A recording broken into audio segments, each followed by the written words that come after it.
So we're now moving on to the concluding remarks. To close our program, we're honored to welcome Mr. Ramesh Rajasingham. And if you could let me introduce Mr. Rajasingham, he's the head and representative of OCHA in Geneva and director of the coordination division, overseeing humanitarian operations in over 30 countries. And with an extensive UN leadership, he brings deep expertise in crisis response, interagency coordination. So today he offers concluding reflections and a call to action for all of us. Mr. Rajasingham, we welcome your remarks. Thank you. Thank you very much.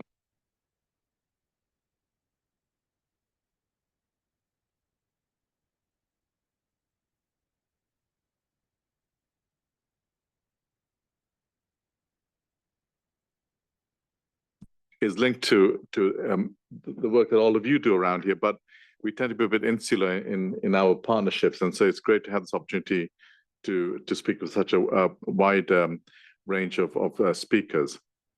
The humanitarian landscape, obviously, in the Middle East is marked by profound changes, and our collective response has never been more critical than it is today.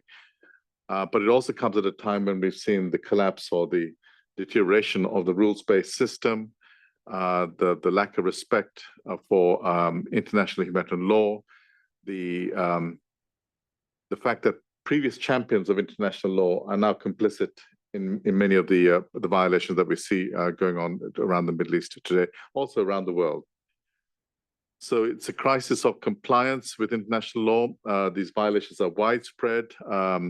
Interpretations are increasingly selective or permissive, and accountability is often absent.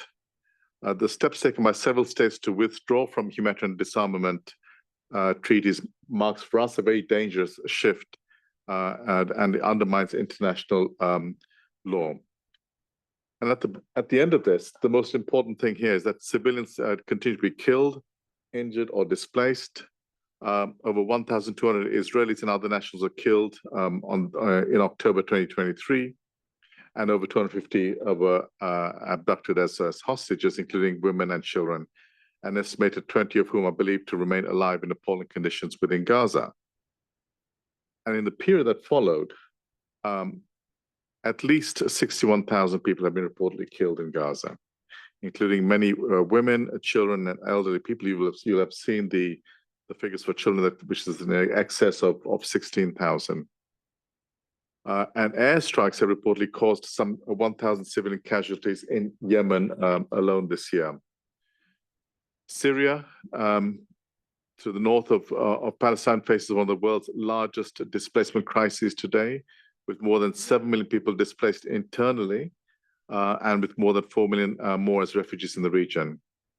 A lack of essential services, damage and destruction of hundreds of thousands of homes, and the risk posed by unexploded ordnance undermine people's ability to return home in Syria, Iraq, many years after the resolution of the situation there, and Lebanon.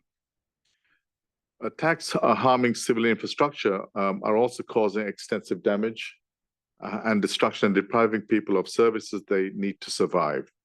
The healthcare system, as you all have seen in Gaza, has been totally decimated.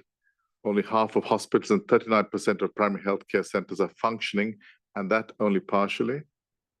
Over 81% of public water and sanitation facilities are within the Israeli militarized zone or in areas under displacement orders, and thus inaccessible to those who need them. And 96% of households reported water insecurity in July. And this conflict is driving hunger to staggering levels that we have never seen in this region for centuries. The worst case scenario of families unfolding in Gaza. 1 in 3 Gazans today goes days without eating, and children are suffering from severe malnutrition and indeed dying of starvation. Over 9 million people face acute food insecurity in Syria, and while it's also growing in Yemen, with more than 5 million facing food security emergency levels. And in our community, in the aid community, aid workers are being killed, harassed, and detained with impunity. More than 500 aid workers have been killed in Gaza since 7th October 2023. That's basically more than the rest of the crisis put together. In Yemen, UN and NGO colleagues remain arbitrarily detained. Disinformation and misinformation targeting aid organizations has surged in both places, which erodes trust and endangers our operations. And these bureaucratic and administrative measures that have been imposed on us continue to impede humanitarian operations, but are very difficult to pin down. And this takes place against a backdrop of our huge, profound funding crisis. Last year in our global humanitarian response, 46% of the humanitarian spend came from the US. Appeals for Syria, Gaza, Lebanon, and Yemen are critically underfunded, despite the drastic prioritization that we have undertaken to address the most urgent needs. So the question obviously is, what can we do now? So if I can just give a few reflections on some of the recommendations, and that would include what I've also heard from the previous speakers.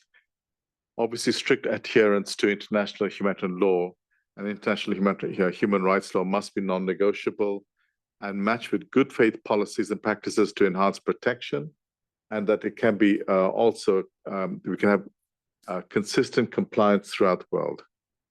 Iraq's adoption last year of a national protection of civilians policy, the first such policy in the region, is a positive step towards strengthening the capacity of its defense, security, and law enforcement agencies to better protect civilians, and considers both times of conflict and peace. The political declaration on the use of explosive weapons in populated areas is another tool to minimize civilian harm. The global initiative to galvanize political commitment to IHL, launched by ICRC and Brazil, China, France, Jordan, Kazakhstan, and South Africa in 2024, is important, is encouraging, and we would like to try and do the same from the UN side as well. Humanitarian actors must be respected and protected.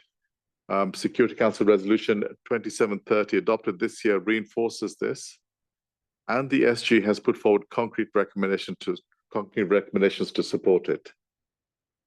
All parties to conflict must allow and facilitate the rapid, unimpeded passage of impartial humanitarian relief for civilians in need. And there are no silver bullets to deliver aid when the parties do not comply. In Gaza, large-scale and unimpeded aid must be allowed to enter, with full facilitation for humanitarians to operate in a safe and unimpeded manner to address the catastrophic conditions that civilians endure today. We in the UN have a comprehensive, tested and proven plan to deliver aid in line with humanitarian principles and with safeguards that would also minimize the risks of aid diversion. But this must be matched with unfettered access to essential commercial supplies and adequate fuel to prevent famine and restore essential services to Gaza. We cannot do this, since humanitarian assistance alone is not a solution. North of there, financial support for Syria's reconstruction and development is critical to move from humanitarian relief to recovery and to avoid the normal post-conflict crisis early warning indicators that we have seen if not properly addressed. Rapid and sustained development investment is also needed across the region to support efforts towards protection-centered durable solutions for those people who've been displaced, as determined by displacement affected as the communities themselves. And this requires more direct engagement with communities and local authorities, much more flexible risk tolerance from ourselves, from donors, and stronger coordination across international, local, and regional actors.